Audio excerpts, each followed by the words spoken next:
Selamat malam semuanya. Ya, ini FTAG edisi 11 Agustus 2024. Seperti biasa, malam ini kita akan berikan update market IHSG dan juga membahas ide-ide yang masuk di kolom komentar.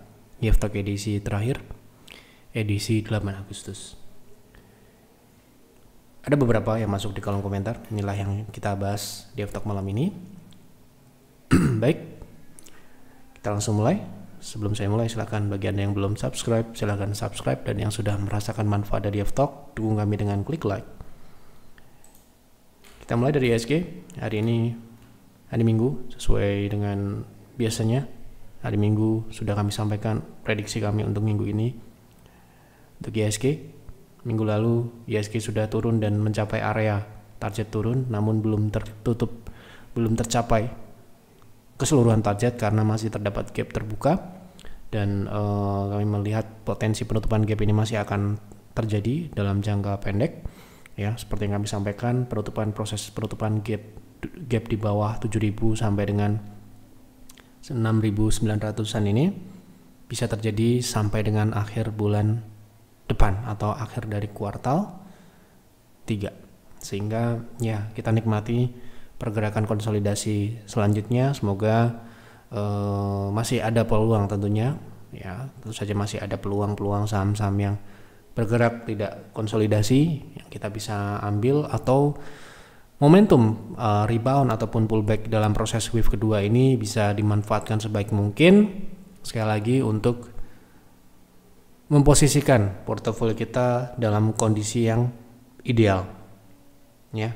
Yang memiliki posisi overposition dikurangi, yang memiliki banyak saham over diversifikasi bisa dirampingkan supaya ketika nanti terjadi penurunan yang sifatnya jangka pendek,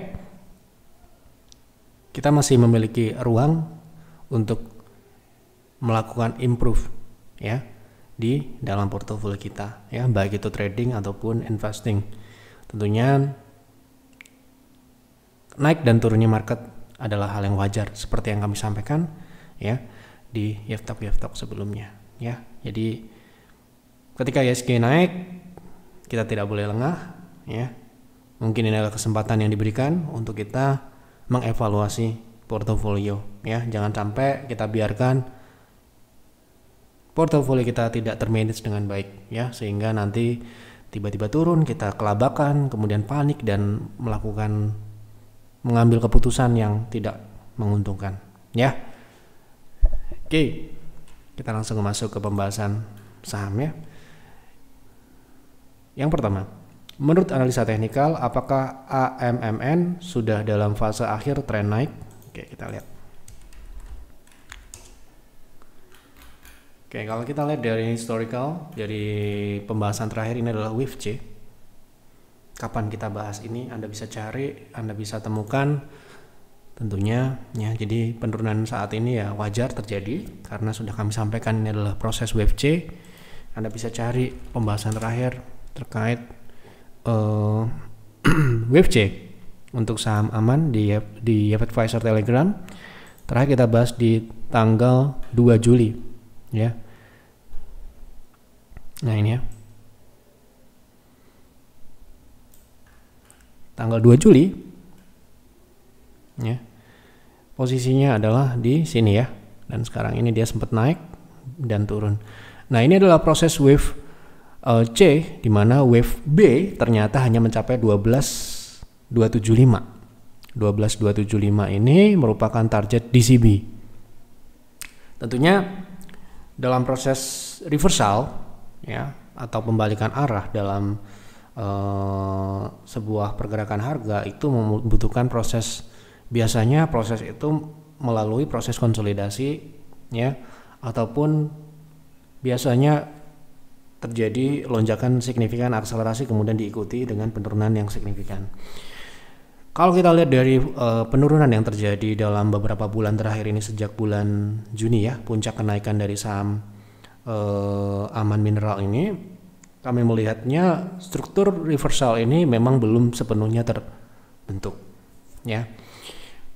Kita membutuhkan konfirmasi apakah tren ini sudah dipatahkan atau belum dengan beberapa pertanda atau tanda-tanda sinyal yang membutuhkan konfirmasi terlebih dahulu. Nah, ini tren sudah dipatahkan ya memang, tetapi kita masih belum melihat pembentukan tren turun yang baru atau tren baru ya. Karena tren naik ini sudah terjadi sejak IPO dan belum pernah tren turun ini terjadi. Prediksi saya aman ini akan konsolidasi dalam jangka pendek menengah di rentang, ya kita ambil ekstensi dari wave terakhir, wave B ya, yang mana wave B hanya mencapai target DCB 0,3, berarti kemungkinan target turunnya bisa lebih dalam dari wave A di mana wave A kemarin sudah juga dicapai, yaitu di 10.500, kemarin sempat turun di 10.200, berarti ya skenario selanjutnya adalah turun sampai dengan 9.400 yang merupakan ekstensi penurunan ya. Itu adalah target di mana kemungkinan setelah itu akan terjadi sebuah proses konsolidasi terlebih dahulu ya. Konsolidasi ini tentunya tetap bisa kita tradingkan, namun pesan saya buat Bapak Ibu yang mau berinvestasi, saran saya ini saham sudah cukup harus kita hati-hati karena sudah sangat tinggi ya.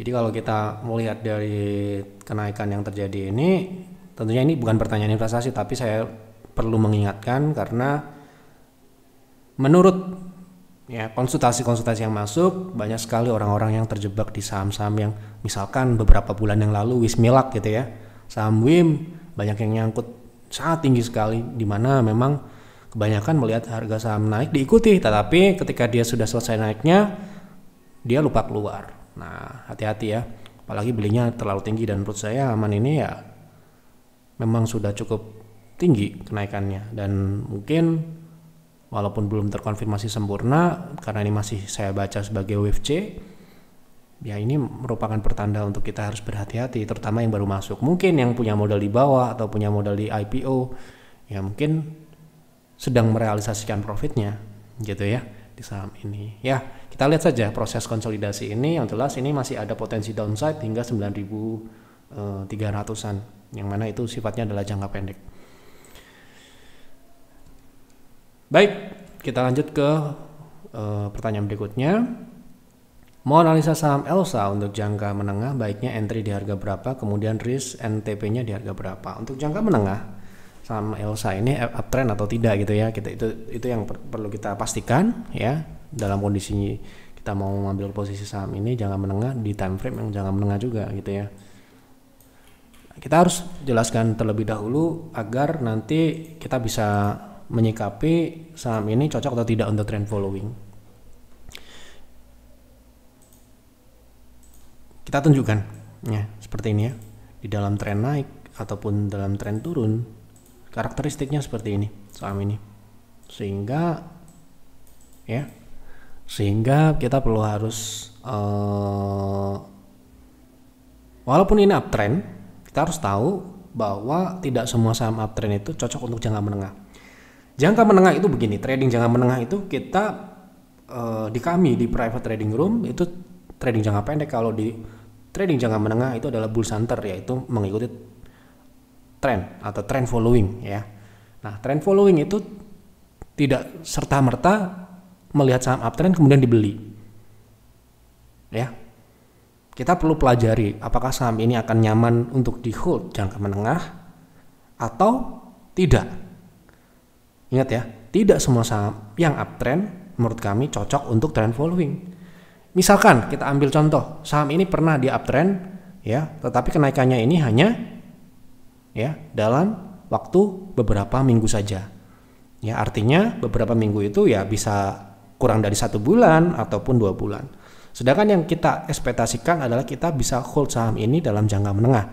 Jangka menengah di definisi kami adalah berkisar di antara 1 bulan sampai dengan 6 bulan. Ya, kurang dari 1 tahun.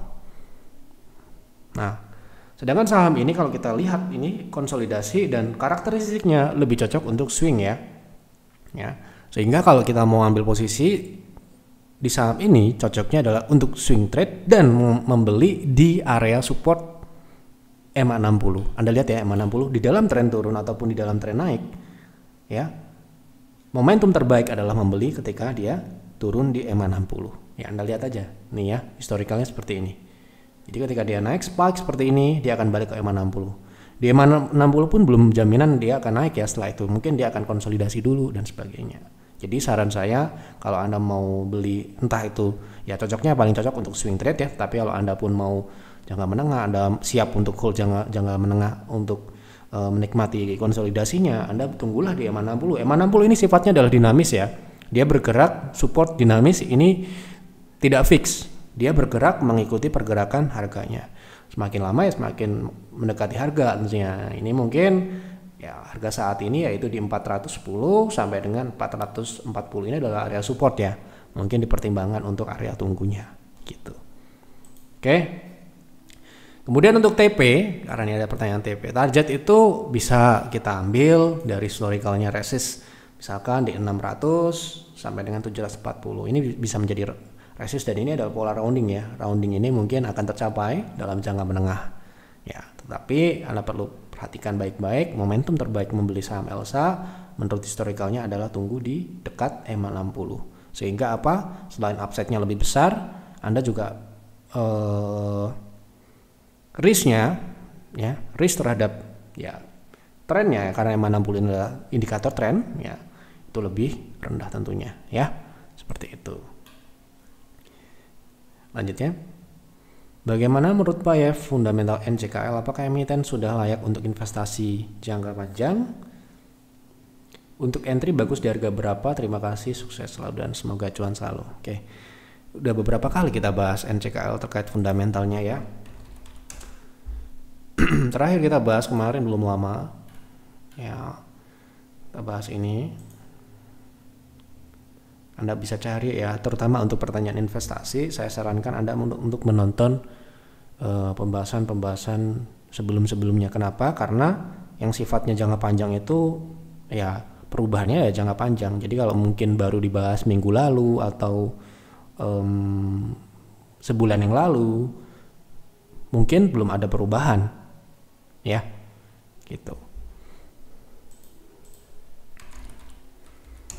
Semua pembahasan saham ada di Telegram, Anda bisa cari itu. Jadi sangat mudah, Anda lihat Telegram Yev, kemudian ketik kodenya, nanti akan ketemu. Nah ini ya fundamentalnya, Anda bisa lihat di sini secara pertumbuhan ya, tumbuh bagus ya.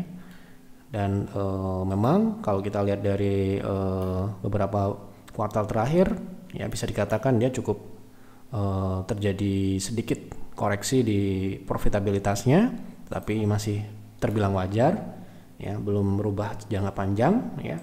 Jadi secara fundamental tidak ada masalah sebenarnya untuk saham ini ya. Kita lihat di sini juga secara margin semakin menyempit gap antara operasional dan bottom line ya. Ini adalah gap di beberapa kuartal yang lalu, dan sekarang ini dia mulai kembali. Selain naik, dia juga mengecil gapnya, itu adalah tanda-tanda yang cukup baik. Nah, kemudian kalau kita lihat dari ini kuartal 2 udah dirilis ya, artinya ini kinerja terakhir ya, marginnya cukup signifikan ya. Kalau kita lihat dari sini, memang nikel merupakan penentu kinerja saham ini, sehingga kalau kita mau berinvestasi selain kita melihat fundamental di perusahaan tersebut, kita perlu melihat bagaimana siklus yang sedang berjalan di dalam komoditas secara umum, komoditas nikelnya seperti apa. Nah, jadi ada pertanyaan kok ada perusahaan itu historikalnya bagus, naiknya signifikan, kemudian tiba-tiba dia turun signifikan, karena memang dipengaruhi oleh siklus komoditas yang menjadi core dari dia punya revenue stream ya, seperti ini misalkan ya. Mungkin ini peningkatan yang terjadi ini karena produksinya meningkat ya, silahkan dicek, silahkan di cross check. Belum tentu karena murni dari harga nikel yang bagus. Jadi kita harus tahu juga proyeksi ke depan produksinya seperti apa. Itu yang perlu dicek kalau kita berinvestasi di perusahaan komoditas ya. Dimana kalau kita lihat produksinya ini akan ditingkatkan, sehingga harusnya secara umum revenue-nya akan mengalami peningkatan selama harga komoditas itu tidak jatuh, tidak drop yang terlalu signifikan. Ya katakanlah kalau kita bicara nikelnya mungkin sulit untuk kembali seperti beberapa tahun yang lalu, 2022 misalkan atau 2021 gitu ya. Nah ini ya agak sulit untuk bisa menyamai kinerja 2022 kalau tidak diikuti dengan pertumbuhan atau peningkatan produksi. Ya prediksi saya belum ngecek ya, silahkan dicek. Ya, NCKL ini kan baru IPO juga. Ya, mungkin ya laporan sebelum IPO itu ya bisa dikatakan mungkin sesuai, namun peningkatan yang terjadi di dalam revenue-nya itu disebabkan oleh meningkatnya dari produksi, tapi bukan dari komoditasnya. Sehingga kalau fundamentalnya bagus, tumbuh, tetapi harganya kok turun gitu ya. Karena memang siklusnya mengikuti harga mengikuti harga nikel. Ya, gitu. Jadi harus tahu dia itu perusahaan apa dan yang menentukan apa. Nah, dari situ kita tahu. Tetapi kalau nanti ya nikel mungkin bisa kembali bullish atau uptrend karena ya pasti ada siklus naiknya nanti. Kemungkinan nggak cuma NCKL, saham yang lain pun juga akan mengikuti siklus nikel gitu ya, seperti mungkin Antam, Vale dan yang lain-lain ya gitu. Jadi kapankah waktu terbaik untuk berinvestasi di saham komoditas? Bukan hari, bukan minggu, bukan tahun, tetapi lihatlah siklus yang sedang berjalan. Kalau siklusnya sudah mulai naik, sudah mulai bullish, Anda beli di harga berapapun ya, Anda harus ikuti itu. Ketika nanti siklusnya sudah mulai turun, Anda harus keluar. Memang tidak bisa di hold forever. Kalau kemarin ada pembahasan saham yang bisa di hold forever itu saham apa? Ya tentunya yang bukan siklikal, yang dia stabil pertumbuhannya dalam jangka panjang, tidak naik dan turun gitu ya. Oke.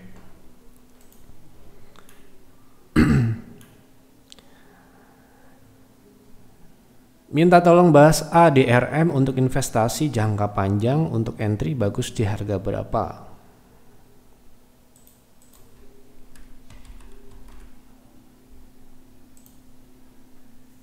Saham apa ini? Tidak ada ya di TradingView, jadi ya kita nggak bisa bahas. Mungkin maksudnya saham yang lain. Silahkan Anda tuliskan kode saham yang benar.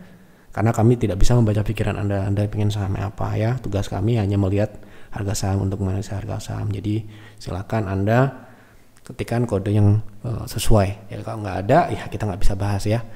Kita nggak mau mengandai-andai saham ini mungkin yang dimaksud atau nggak mau. Jadi Anda silahkan tulis yang benar dulu. Oke? Gitu aturannya.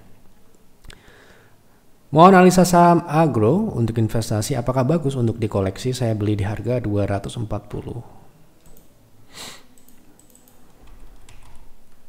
Ya, kita lihat ya. Fundamentalnya ini rugi ya. Jadi ya dengan mudahnya saya bilang nggak layak. Oke. Masih banyak yang lain. Pak, tolong bahas saham lead. Apa yang mau dibahas?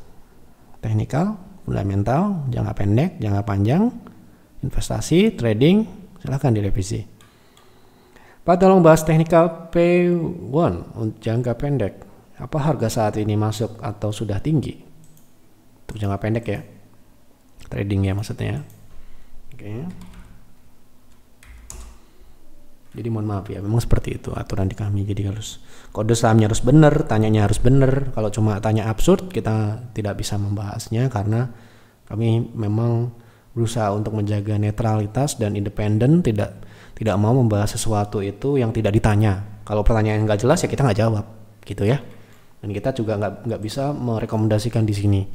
Maksudnya kita membahas saham tertentu untuk kepentingan kita misalkan atau kepentingan orang lain misalkan.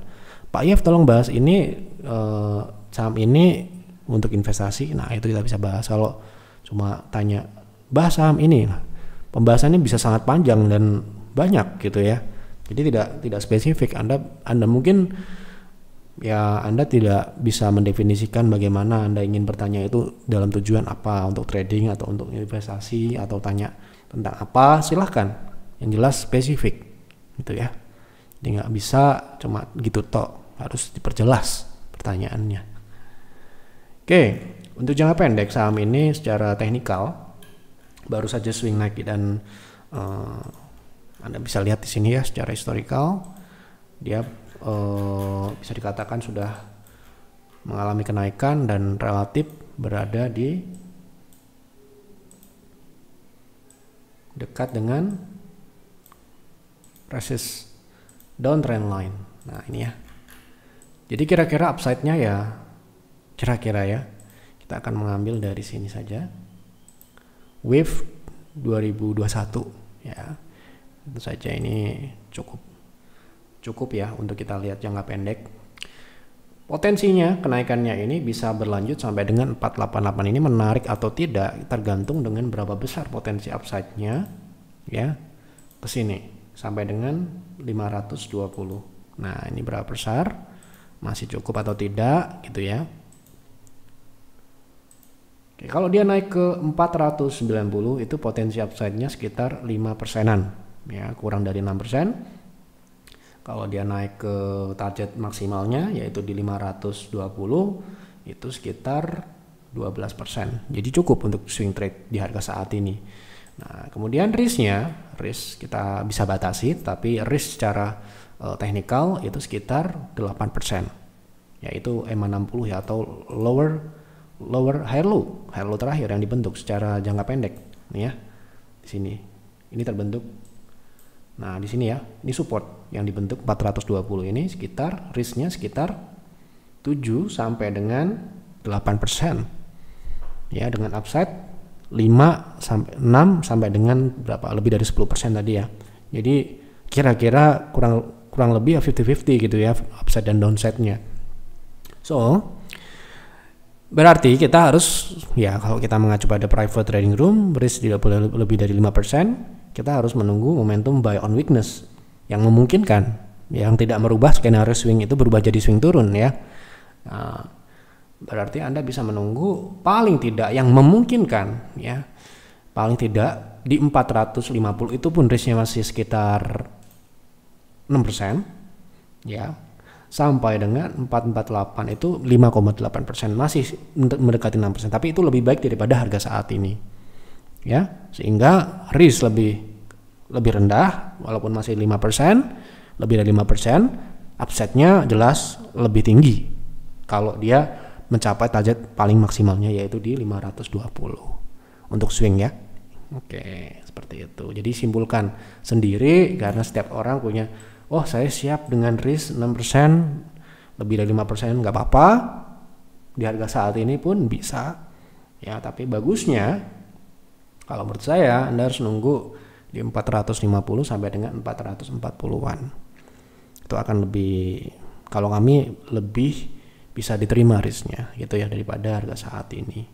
Ya bisa dikatakan sedikit agak telat gitu ya. Memang idealnya ini belinya harusnya ketika dia breakout ini ya di 420 ini ya. Dia kan baru saja membentuk high low. Nah, Anda lihat breakout, Anda ikutin harusnya gitu untuk swing ke 0,3 ataupun 0,6 yaitu di 520.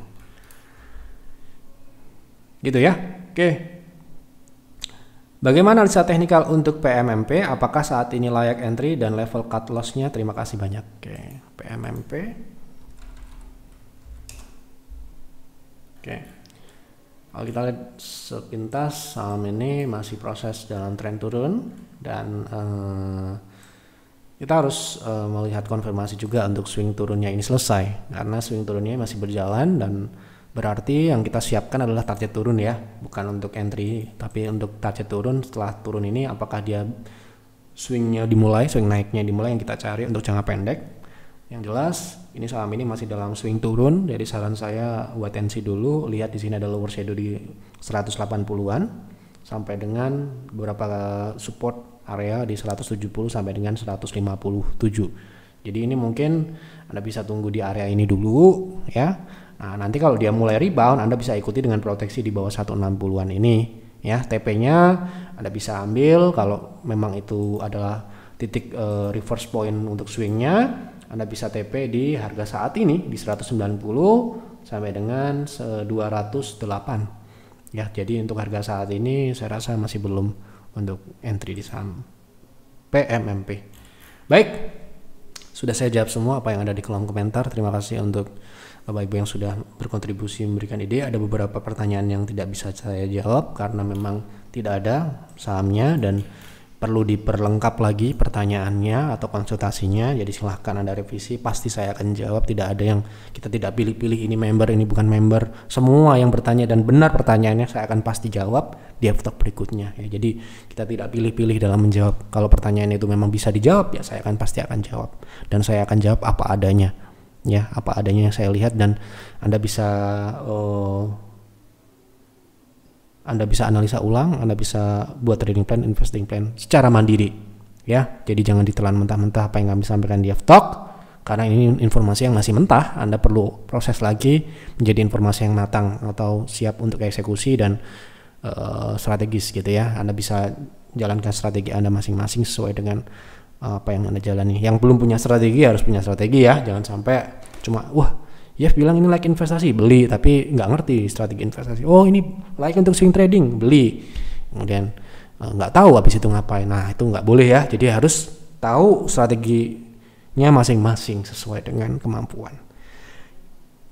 Itu dulu yang dapat saya sampaikan di F-Talk malam ini. Mohon maaf apabila ada kekurangan atau kesalahan dalam penyampaian. Selamat malam dan selamat beristirahat.